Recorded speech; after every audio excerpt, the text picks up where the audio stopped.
to go. I'm looking, are we good to start? We get the thumbs up from people? We have got the thumbs up. You'd like us to start? No, we're good. Okay. Should we do it? Yeah, let's do it. Cool.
So, it's 2019.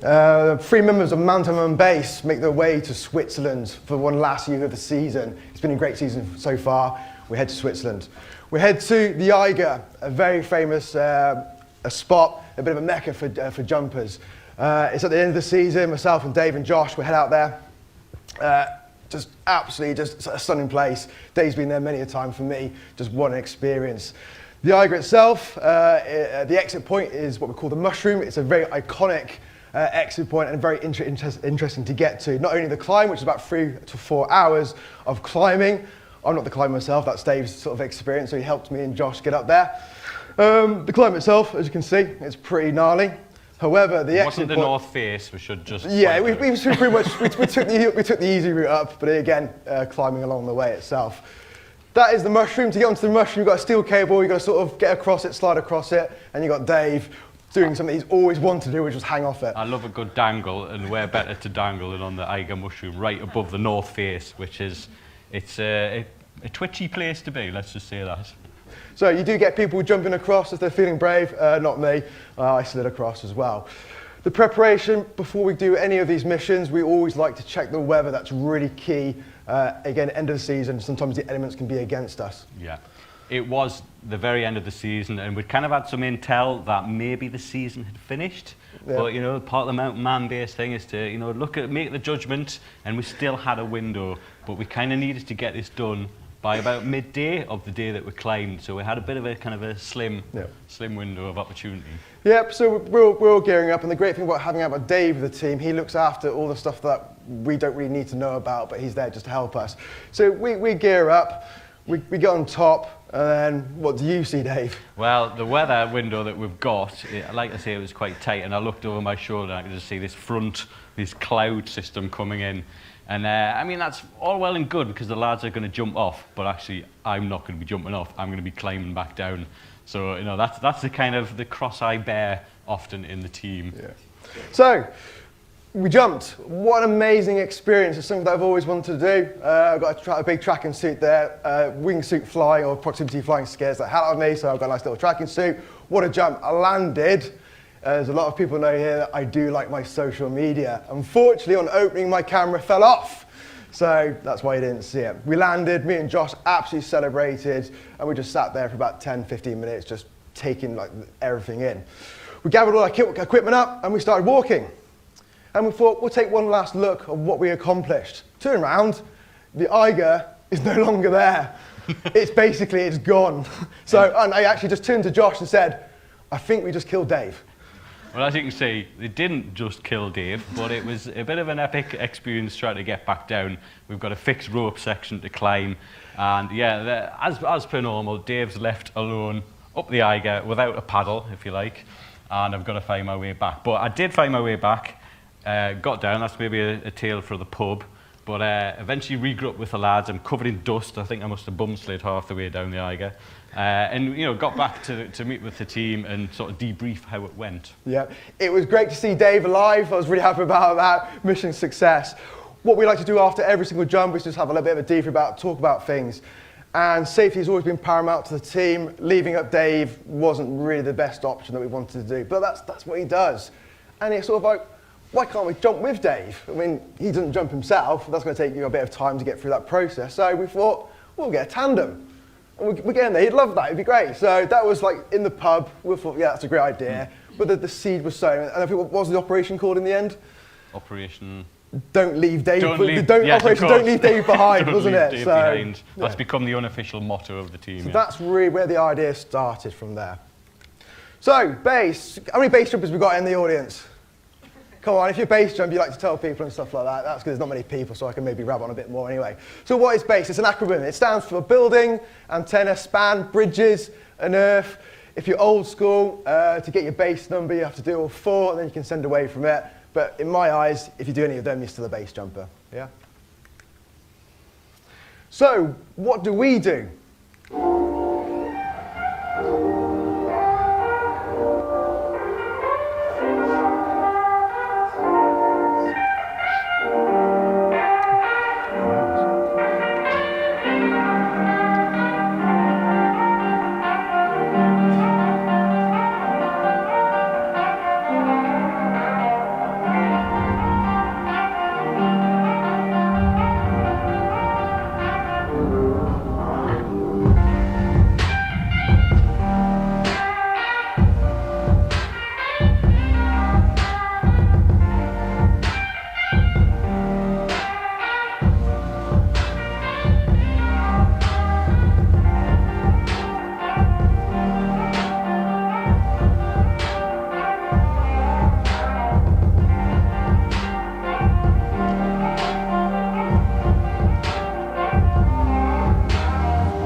So pretty awesome stuff, as you can see. I mean, the UK has a wealth of opportunity for all this type of stuff, and that's where Mountain Man Base really kind of came to the fore. Founded in Britain. A little bit of a funny backstory. So we're now quite a big collective. There's a kind of good, strong core team. But back about 5-6 years ago, I'm not a base jumper per se. I'm more of a mountaineer and a photographer, and I just happened to be planning to get more into kind of climbing photography out in North Wales, which is near where I live.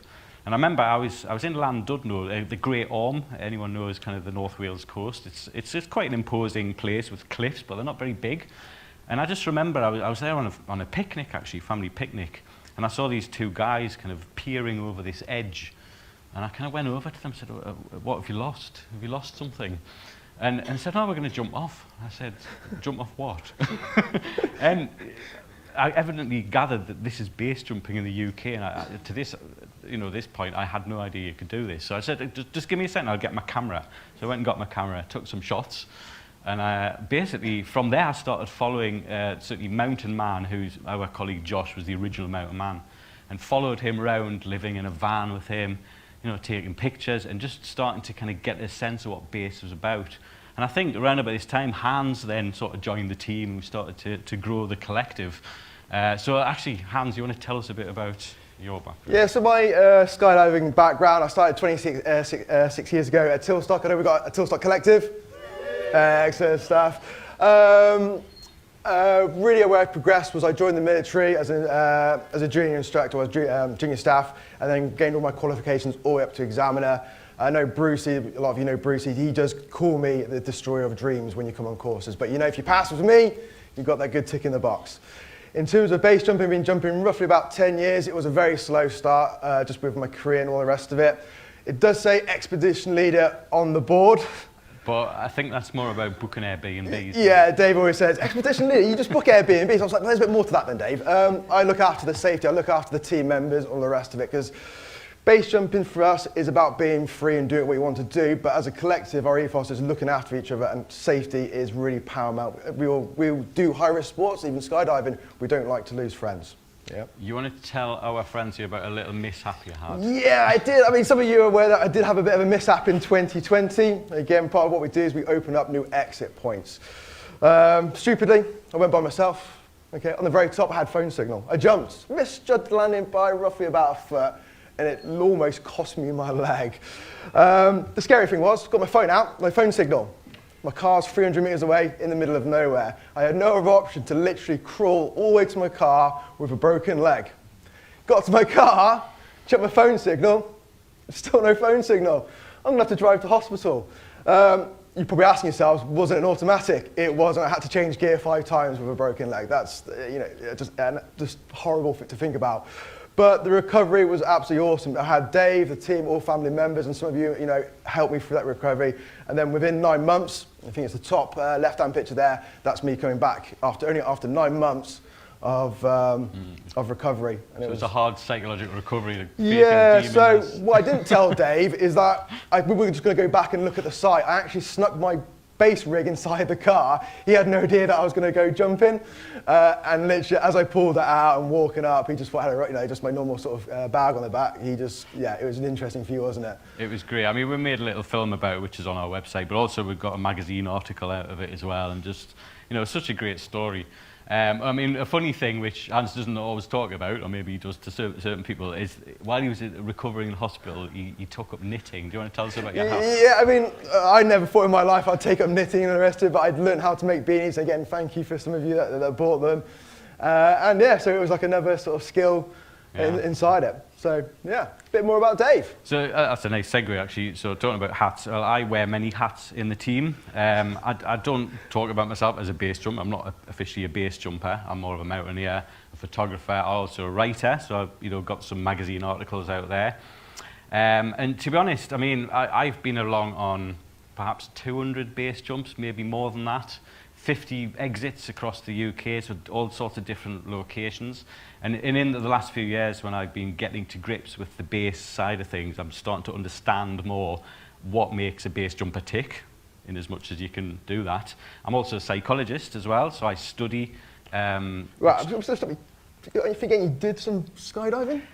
Well, yeah. So I basically, after all this time watching other people jump, I kind of thought, and being stuck up the eye, I thought, well, it's about time I guess I got airborne. So I thought, well, I don't really want to have to go down that route per se. So I'll take up paragliding. So that's a slightly more accommodating thing for what I want to do. So I'm just starting to get into paragliding last year, and then Hans rings me up and he says, what you do next Wednesday? And I'm thinking, I think I'm going paragliding. I said, oh, why? What you got in mind? He says, you're doing AFF next Wednesday. I'm like, oh, brilliant. What's AFF? And cut to a week later, and I'm jumping out of a plane with Hans. He's good like that. He likes to get me in the air, and he did. And that's me from Tilstock, in fact, jumping out of the plane at 10,000 feet. And yeah, so I'm indebted to Hans for getting me airborne. And then, of course, a month later, I get a phone call. What are you doing next week? We're going base jumping. So anyway, there's a progression here. I don't know what's next. Am I going to space at the end of the year? I don't know. Maybe. So yeah. So and just as I mentioned, I'm a writer. I'm a scientist as well. So I've got really behind the whole base jumping side of things. I'm fascinated by the mentality. But as a scientist, I want to understand the kind of mechanisms of the brain, how it functions under stress, and I learn so much. So I'm all about promoting, base jumping and mountain man base in a good light to kind of get rid of some preconception, I guess, which I would have had as well before getting involved in the base community. Okay. So yeah, so do you want to tell us a bit about the accomplishments of base jumping back in the 80s, 90s, it was very underground. I know at some drop zones you weren't even allowed to talk about it. So it was very much, you had to go around, sneaking around, and it was sort of like, exit points were very secret. We've come a long way since then, safety, all the rest of it. So over the years, we've come up with some of the base jumpers have come up with a base guide. In that guide, it tells you where exit locations are, how to get there, how to set up, heights, all that sorts of thing. 2018, there were 53 exit points, okay? As a team, Mountain Base, as of today, we opened up over 100 exit points. I'm so proud of the team for what we achieved with only one little boo-boo, and that was by myself, okay? But no dramas with those, so it was an awesome yeah, and experience. as you saw on the previous show reel, like some of the UK exit, the places we've got in the UK are fantastic, and we're particularly proud of, you know, accomplishments such as getting all the 3 highest peaks, you know, the highest peak in England, Wales and Scotland. So our colleague Josh jumping off Scarfell, finding the highest kind of base exit off Snowdon, and the Ben, you know, Ben Nevis in Scotland. It's such an iconic place, and we've done it in winter and summer. But just as a team, I mean, I remember early on in my journey with Mountain Man Base, our colleague Josh sort of sending me a video, and evidently he just jumped Ben Nevis. And I'm like, oh wow, I was a bit disappointed not to have been there when he did it. And I thought, that's brilliant. And then a couple of hours later, or maybe 3-4 hours later, he sends me the video again. I'm like, why has he sent me it again? Oh no, he'd gone back up and jumped it again. He's so like into it and whatever. So, you know, these are the sort of things we're really proud of. And just to experience the UK with this perspective, it's blown my mind. You know, it's really taking things to the next level. But there's a fun side to it as well, as you'll see on the news clip in the next section. The glass ceiling at 10 to 8. Excellent. I love a picture in a minute, and this one is Hans Donner. Can you see him there? So basically, he's launched himself here off Arthur's Seat. Of course, this is the extinct volcano standing above Edinburgh, and it's the first ever time someone's parachute jumped off it. He's 39, apparently he's an ex-serviceman, and he landed safely among watching spectators. Safely. So, yeah. I have a fear. Could you imagine though, if you didn't jump off far enough? Or if you just, I mean, also landing amongst the spectators, I'd panic if I was a spectator as well. But I'm trying to picture Arthur's Seat. It doesn't feel like a person that has enough of a drop to be able to jump off to do the... Is that to actually, yeah, to set your parachute off. Well, anyway, he did it and he's fine, so there we are. That's the main thing. Yeah, so I love media, the good and bad. We'll come to that in a few seconds. So Arthur's Seat, another fantastic jump. We did 2 exit points on that one again. The first time it's ever been jumped. For us as a team, we like to say if you do the exit point or you do the first jump, you get to name it. I think it was Queen's Jewels. Queen's Jewels and Tea with the Queen. Tea with the Queen as well. So yeah, but what an awesome experience. I'm ex-military, and it was nice to actually jump on Armed Forces Day. Looking back at the video, is it Steph McGowan, I think it was? McGowan, yeah. Do you remember what she said about the crowd? The crowd down there, it was just... They were going nuts. They were absolutely going insane. It was literally one of the most hardest jumps I've ever done. We've got a bit of a video there. I mean, she said, you know, well, landing in the crowd. We pride ourselves on being the very best. Let's see how the crowd reacts. Oh, there's no one there. All right, okay. So making the point of this video, it's very easy for the media just to get things absolutely, completely wrong. And that's where Dave really comes in and pushes the focus and get on the right information. As we all know, skydivers, we used to get quite a bit of bad press. It's getting better. And again, with base jumping, we're trying to promote that good, safe culture and all the rest of it. There is actually a cyclist in there. You can't probably see it. But actually, I think that was Steph McGovern herself. So yeah, a great jump, but as I say, just to go show what the actual media can do itself. Yeah. So yeah, I mean, that was a few years ago. Each year we're doing more and more exciting stuff, and we are getting our stuff out in the press. You know, it's shameless plug there, but you know, there's a real appetite for that. And last summer we got some great stuff in Scotland, and we're doing kind of bigger and better, and we actually went across several of the islands off the western coast of Scotland, such as Skye, jumping new cliffs there, jumped the Isle of Mull for the first time, which, you know, very proud it's in the Daily Star. I mean, who wouldn't be proud to get their photograph in the Daily Star? And the Isles of Egg, you know, some of these islands are not so well known, but you'd be amazed when you get out there on these missions. So we're all about these missions and pushing the next sort of boundaries and so on. And what I want to go into from there is the kind of heritage and pay homage to the past and some of the pioneers. Now, a particular person that we really sort of like to shout out is Andy Guest. Many people here will know who Andy Guest is, very, you know, prominent in the skydiving scene. I don't think many people know how much he put into the sport. Exactly.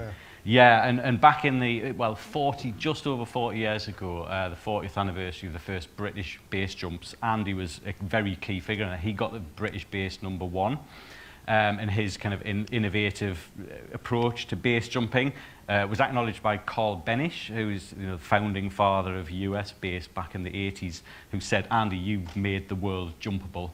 You know, so really attesting to the capacity to do low altitude base jumping, but still spectacular stuff. So we went back to be ahead where this all kind of started in the 80s as the first British cliff, or the first British base exit from an Earth object, if you like. And we went back with Andy. We made a little film. We talked with Andy about the heritage and how it came about. And this little clip will show you how he jumped it back then, and then he jumped it again with us.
Nice one, Andy.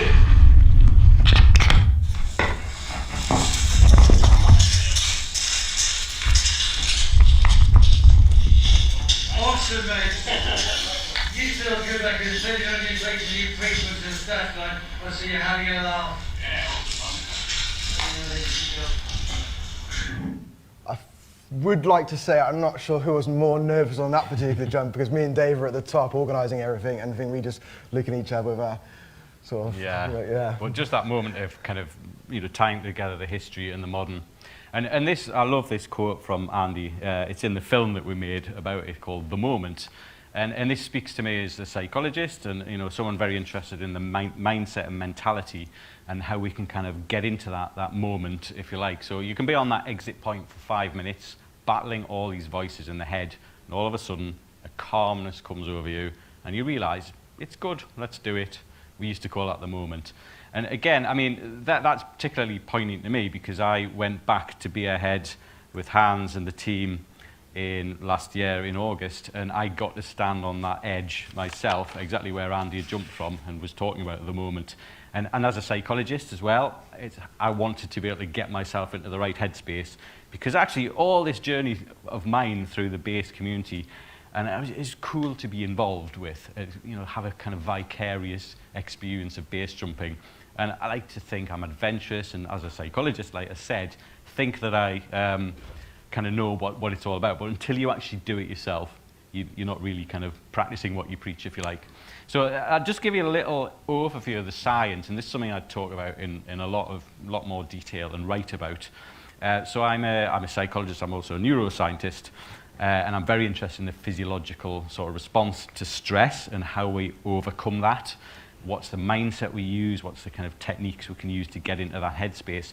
And I actually had to put this into practice myself.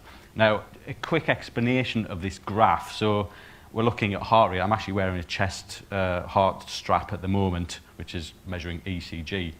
And what we can do with that data, we can translate that into an index of stress, if you like. I'll kind of keep it in a quite a graspable kind of way. And what's happening, where the graph's dropping low, this actually corresponds with what's called low heart rate variability. And the more variable your heart rate, the more you can deal with stress. You can bring calm into the system. This is based on research with skydivers, which has shown that when we have this stress response, we go into what's called the fight or flight, which we're all familiar with. And that's kind of like the seesaw's tipping towards a high arousal state, intense. You're kind of going into this sort of instinctive response. But actually, research with skydivers has shown that experienced skydivers can balance this system out, something called the parasympathetic nervous system, but I won't go into depth on the terminology. But that basically is balancing with a calming aspect to the system with that kind of, fight or flight. Actually, something they call excite and delight. So you'll be happy to know when you jump out of a plane, you're being excited and delighted, apparently, and you're co-activating these two parts of the system. So that's something I study, and I want to bring that kind of information back into the team, which is something I do to help. I must admit, when we first started working with Dave, there's nothing like being on the edge of an exit point and then Dave coming in, how you feeling? And I need to focus on what's going on, but over the time it has got better, and we call the moment and the cogs. Yeah. Tell them about the cogs, please. So Dave works with us really well. I have this thing, I call it the cogs. So my moment is called the cogs. It's when I get to an exit point, I'm not going to go into all these. I've got like a series of cogs, maybe 5 or 6, depending on the type of jump, and they're spinning really quick until they all line up, and I'm happy with everything. Then I'm good to go. And sometimes that can take a minute, a couple of seconds. Some jumps 5 minutes. Okay, it all really depends. And again, having Dave on that team is, he's translating it so it just makes a bit more sense. And it's able just to push us that little bit more. Yeah. And obviously, as a psychologist, I'm the epitome of calm. I can put all these techniques into practice, as you can see, as on my jump. Which is funny, and this is part of the thing with having the video imagery, because you watch the video and think, I was quite calm, and then you freeze frame it, and you say, what the hell is my hair doing? I have no idea. But yeah, so that's part of what I do, and I'm happy to talk to people more about this in the bar later or whatever. I just want to shout out to my brain. So it's so interesting to me, this. I go and learn how to analyze my own brain. So I've actually imaged my own brain, not while base jumping, but that's in the lab, reliving the base jumping. And I actually believe, just to plug for what I'm doing, I believe this is useful for looking at PTSD and such and so forth. So I do wear many hats. I'm not just the photographer, the mountain person, the carrying all the hats down, etc. I'm also a sort of a brain scientist as well. So that's enough about me and what I'm doing. Let's find out more now about the whole tandem process and the preparation for the project. Thanks, Dave. Yeah, so as we said, this really started back in 2019 with, don't leave Dave behind. We reached out to manufacturers. They do make them. It is a very hard process. You just can't just go and say, yeah, I want that tandem. They won't give it to you. You actually have to prove you have the capability. Some of the manufacturers will even make you go do a course on how to use the equipment. Again, like I said, my background is a tandem instructor. That helps a lot. When we got the equipment, we checked it over. We actually even gave it to some riggers to have a look at it. Again, we are no way in shape affiliated to British Skydiving. I have to make that very apparent. For me, it was just getting that little tick in the box to give me that warm, fuzzy feeling to make sure the equipment was up to standard, because at the end of the day, I'll be taking him at some point, or Josh on the very first one. Got the equipment. It's very easy just to rush into things, and it was like with that examiner head on, being all sensible, we planned everything out meticulously, didn't we? It was like we had a set of SOPs and a procedure to do everything. So that's it in the back garden there. That's Dave trying it on for the first time. Again, wearing that heart monitor, and I think it pretty shot up, didn't it? Because he realised what was coming quite soon. What you didn't show in the video is me you're carrying me with my legs. And like a little baby. A bit like, if you've seen Austin Powers, a bit like mini-me on the front. Yeah. And then it was really about finding the right location. Yeah. Before that, okay, we've got a base canopy, tandem. It is absolutely huge. Just can't jump off it. We need to go down the process. So meet Pumba. Pumba was donated to me by a good friend. We started with 40 kilograms, making up to 60 grams on each jump. So maybe about 20 jumps overall. Sometimes I would carry all that weight up to the exit point by myself. Other times we had the team doing it. I got pretty fit and strong and healthy over the season, but I probably need to get back to that at some point. We'd love to have brought Pumba along, yeah. But sadly Pumba's no longer with us. Yeah, so on the final test jump, we took Pumba didn't. He survived, but again we have this van life. The day before the live, we had Pumba with us, the live jump. As we're getting ready, in the morning, showered, all that sort of stuff, we put Pumba. I don't know who it was. I'm not mentioning any names. We put Pumba on top of the van, and when we got to the location, we're like, well, where's Pumba gone? And so unfortunately, he's no longer with us. So there has been reports of sightings on Dartmoor, and I think a fox took a fancy to Pumba, so there might be some little Pumba cubs. Yeah. So again, like I say, for us, it's all about location. Anyone can jump off a building, a bridge. Anyone can base jump. It's how you fly your canopy, okay, to the ground safely, what really matters. So it's all about location. So what we talked about before, those 100 plus exit points, during that process was looking for the right, okay, landing area for us and making sure that we've got all the procedures in that place that we needed to do. This is one of the test jumps that we did. It was up in the Lake Districts. I think it was about jump number 50 in this particular one. Again with Pumba.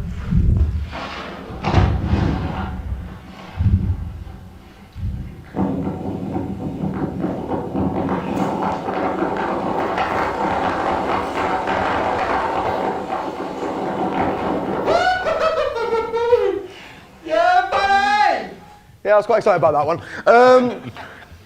Yeah, once you do jump off, okay, in effect, it is a tandem landing. Yeah, what you don't really notice on that particular landing, it was on a downhill slope, which made it quite interesting as well. So I'm really happy with that.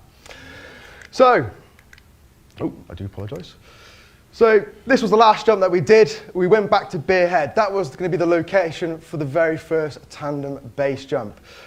We got there early in the morning with the team to do the final jump. Unfortunately, due to weather conditions, it was really against us. We didn't get to jump. Also the tide as well, being a beach landing. We pretty much waited all day, and then, as you can see there, it got dark. So the final test jump, just to really test us, it was actually a night jump. Landed, absolutely jubilant. I knew what was going to happen next, because the very next day, we're going to go live. Going back a step, again, I had to carry all that 60 kilograms of weight up to the very top. Dave was very kind to meet me about 100 meters from the top. Yeah, I felt like it was my duty to help him that last 100 meters. Yeah. So for myself, it was all about the safety. So we all know about winds. We have limits within skydiving. Again, it was down to me to set those standards. For any of the jumps that we were doing, be it with Pumba, bless his soul, or any of the live candidates or team members, should I say, I set that winds, I believe it was to 0 to 3 knots, and that was the margin. Okay, on each and every test jump that we did, we got really lucky and nothing out of that at all. Yeah.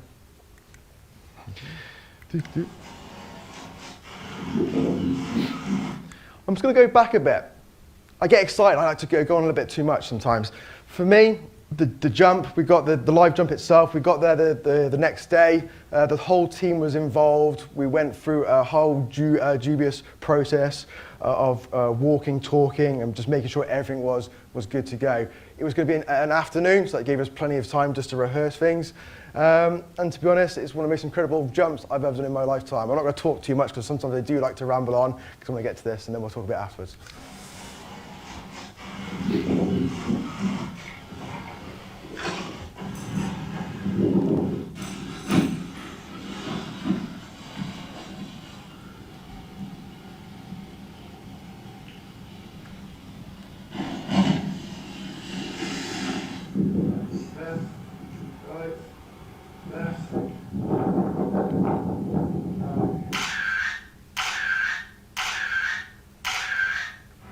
Okay, everyone ready? Ready.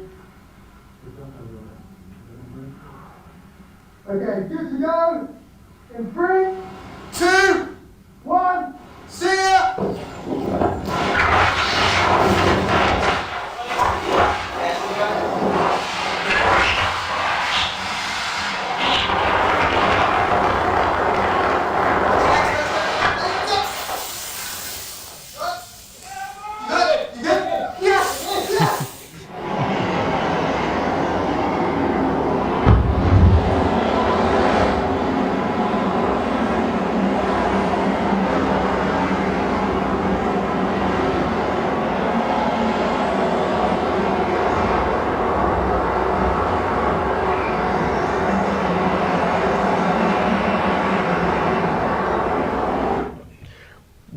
pretty much were down there for about 20 minutes. We were just, I was just lost for words. I could hear Dave just shouting, just everything at the top. What an absolute achievement, getting goosebumps as we speak now. What you don't really see on that video is off to the right is we had, the rest was it. Oh, sorry, yeah, the Devon Coast Guard were there. Yeah, so I was so wrapped up in the moment. Yeah, no, actually, I mean, part of the safety aspect of us planning these jumps, especially in the sea cliff areas, is to get in touch with the Coast Guard. The Coast Guard were already there doing a rescue drill, so we actually liaised with them, and they were like more than happy to be there and witness what we did. And even passers-by, there was a feature in the newspaper came out a week later, and a passer-by had been found by the journalist and said, oh, it was a very professional outfit, they had radios, so luckily we conveyed that professionalism and all that kind of thoughtful kind of approach to the public as well, which was good for that. Yeah. So after we celebrated, we started walking back up. I mean, there was just, you know, stories, just everything was just going on. Everyone had big smiles on their face. As we got up to the top to meet Dave, he was the only person that was not smiling because I think he knew what was going to happen next. I knew what was coming next. Yeah, and there wasn't enough time to do my jump that day because the light had failed by now. So now I had the prospect of all the next day because, again, similar weather conditions. The morning was no good, so we had to wait all day. So I had plenty of time to practice my own practice what I preach as the psychologist in me and get myself in the mindset, monitored my heart. And, I would like to say as well, I've never heard, Dave likes to talk, okay, he's a better talker than me. I've never heard someone so quiet. It really was. Yeah. Actually, funny enough, it reminded me of the day of after my ground school at Tilstock, when I was likewise had to wait till the evening to actually get my skydive out of the way. But no, it was fantastic, as you'll see on the clip now. Good to go in 3, 2, 1, see ya!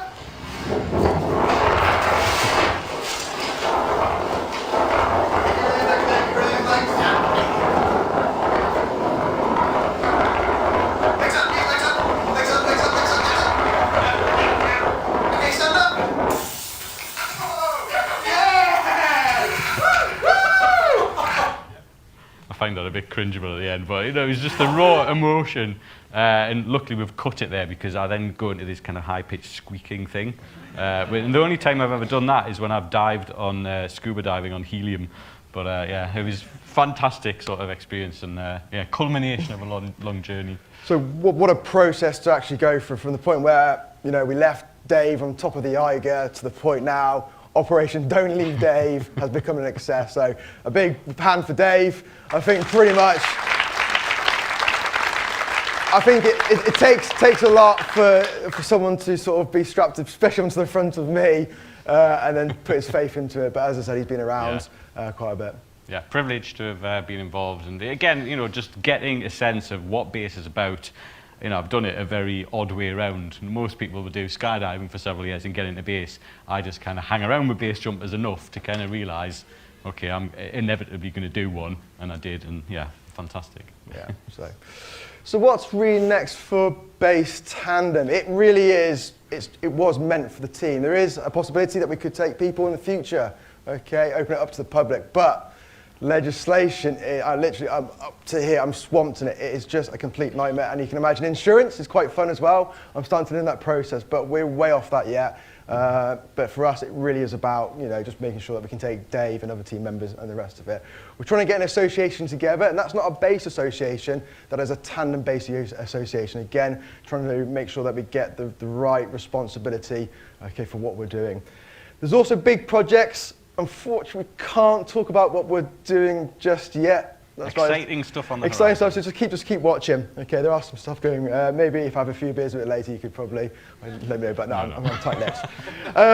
We do run BASE courses as well. Okay, we do have a certain criteria that you do need to meet, as in skydiving. If you are interested, we do run them in Europe throughout the year. If you like what you see, you're very welcome to come and chat to us. Would I recommend it? Not really. Okay, it is scary, but it's brought me here. So. Yeah, so we just want to finish with one other extra thing. Whoa. Hold your horses. So again, last year was phenomenal. We did so many things. I mean, the tandem was obviously the culmination of all that. Great stuff in Scotland. You know, we're all about first. Well, we're not chasing firsts for the sake of it, but we're out there pioneering stuff just because we're so into this stuff and seeing what's next on the horizon. So I believe this is another first that's been done. I was up in Glencoe with some of the lads, and I believe it's the first CF jump with a flag, base jump with a flag. To also add to that, we believe that we've done a lot of firsts. I'm not going to be big-headed enough to think that there are obviously old base jumpers that have probably done this, but this is the first documented. So this is not trying to put anyone else down, but this is what, as I said, this is that we believe that is the first. Yeah, well, we're so enthusiastic to be doing these things. It's just amazing to do this. So let's just see this clip. Any CF jumpers? Any crew jumpers, crew dogs in the crowd? No? Okay.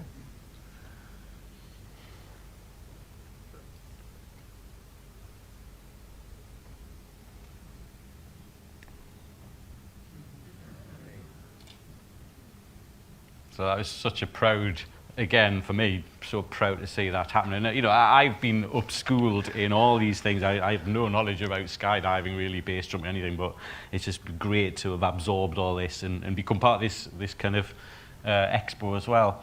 So yeah, that's us. That's the Mountain Man base story to date, and the rest of the story is yet to be written. Obviously, you can see our social media if you're interested to find out more what we're doing and talk to us more. And yeah, I think it's fantastic. Yeah, for myself, I just want to first of all say thank you very much to British Skydiving for letting us have the stage and talk about our passion, which is base jumping, and it's quite nice to get it over. But also a big thank you for myself, Dave, and the rest of the actual team for everyone that's helped us on this journey. A few of the lads, they've actually given up their full-time jobs to be with us and help us to get where we are today. And it just gets better and better and better, and it's just really happy about the team and the way it's going. So, but again, a very big thank you for turning up and watching us as well. So yeah, thank you very much.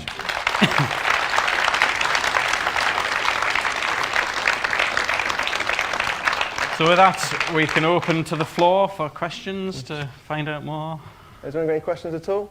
I'm just interested to know if you've done any jumps on the Isle of Wight. I personally haven't. I don't. There have been jumps, yeah. I've not been down there. I just wondered if you guys. Yeah, Mountain Man Base certainly has. Yeah, I've not been along on any of them. I couldn't tell you which sites per se, but definitely. Yeah. All good. Anything else? No. Guys, thank you very much. Oh, you got You mentioned the course, and there was some criteria. What criteria? So we specify 200 skydives. We do take people that have lower jumps, but that will involve one of the instructors coming to your drop zone and watching how you fly your canopy.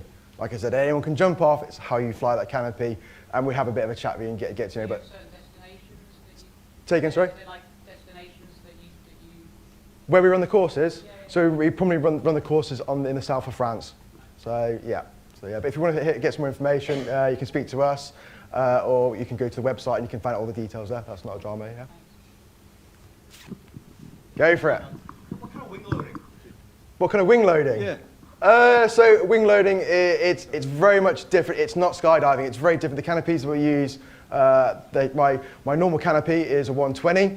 My base canopy is a 285. It's way much bigger. I'm not going to go too much into it, but it is completely different. And I know that you're very excited about doing it. We're showing that. We do have a chart, and then literally when you decide that you're going to go for it, we go through that whole process. It's not just here's a rig, you jump, we weigh you, and all that, again, that safety aspect, which is again really important to the actual team. Yeah. Awesome. Cheers. No worries. Anyone else? Any more? Yes. Are you going to Oh, there we go. Are you going to do a solo base? That's a big question, isn't it? I don't know. Well, the Mountain Man base toys still got a chapter to write. Maybe I'm in that. I don't know. We'll see. It depends if I get a phone call or can't. It was hard enough to get him to do a skydive. It really was. He was like, no, I'm paragliding. I was like, it really was. But for someone to go from paragliding, skydive to base jump, was it a month? Was it a month? Yeah, something like that. So It was a a month. blur. Let's just say it was a blur. Yeah, it was good. But who knows? I don't seem to be able to say no to things. Cool. I think, are we... Yeah. Yeah. There. Hi, Hans. Ah, do you recognise you? How do you, Jacko? Hi mate, so it's good to see that like all the stuff that we taught you at JSAT and that, you know, you've brought it into your safe systems of work there, and I'm glad that I developed you like that. But like, how do you wrestle with the ethical question of like you're inspiring other people to do stupid shit? Like, how do you convey to them that you have a huge safe system behind you and all of your experience and all that sort of stuff? If anyone ask me about base jumping, the first thing I do is I show them all the horrible stuff. How many instructors are there? Yeah, what's the thing they show you when you go on those British skydiving courses? All the horrible stuff, okay? If you come to me and say you want a base jump, I will show you the horrible videos. They are horrific. I've lost quite a few friends over the years. It is one of the most dangerous sports in the world. Over a period of time, we've got lesson plans. We've got a set of SOPs that we run to, and we deal with weather and all that aspects of it as well. In terms of I guess when you say about the ethical side, I think it's that mindset, because you know when you like look at people that talk about skydiving, it's like that's crazy, you skydive, and then you go to that next level of base jumping, and then you get people who go, oh, that's crazy. So it just depends on where your head sort of mindset is resting. Is that make a bit of sense, or not really? No, not at all. Maybe that's one bluff too tough. No, I see what you're getting at, but yeah. Like, how are you going to communicate to people that you guys haven't just, you know, picked up these rigs off the street, like gone on eBay or whatever and bought someone's stolen rig? Oh yeah, so we have all documentation. You can see it's almost like I've tried to make it a bit like British Skydive, but again, we're not associated, and we have books, we have checks, everything else. But so when you come onto it, it feels like a proper course. There's a way of doing things, paperwork checks, things get checked after every single jump. Pretty much like what we did at JSAT, which is very hard to explain what we do, but it is like that. That's what I've taken from my military background, working with the military, and put it into practice with the actual team itself. Yeah. I am the fun police, and Dave will tell you this. I'm 42 now, I'm working with really young lads. They literally just want to jump off everything, and there's me just going, hang on a second, let's do a bit of a risk assessment and all the rest of it. So it does, I've got a lot goes into it on that side. Cool, I'm happy to see you're taking the JSAT ideology of making skydiving boring and taking it to base jumping. Excellent, thank you very much, Jack. Cheers mate, good brief. Any more? Oh, up there. Oh, we've got that. Thanks, Jacko. Thank you. No. Have you ever considered doing body suspension base jumps? Saying sorry? Have you ever considered doing body suspension base jumps? Yeah, so body suspension base jumps, that's, you take your rise and you attach them to your body, and it's a bag deployment, so in effect the canopy is attached to your body and you're suspended underneath your own canopy by your skin. Some of the team members have done it. I looked at my friend and went, you know what, probably not the best for me. The guy that organised it showed me one guy that was pretty much twice the size of me. My team members turned to me and go, you've got no excuse. However, there is a limit to what I will do, and that to me is a no-go. It's just another element. So like we talked about that headset. Some people think skydiving is crazy, base jumping, that to me is never going to happen for me. It's, why would you do it? So it's that level. It's great fun. Sorry? Because it's great fun. It's quite fun. Have you done it? Not base jumping. Oh, base jumping, okay. But yeah, no, as I said, some of the, on our Instagram page, if you want to have a look, there's a little video on there of doing it. It's not for me, but yeah, it's quite special. I think that's it. I think that's it. That's it. Cool. Well, thanks again, everyone. Thanks very much.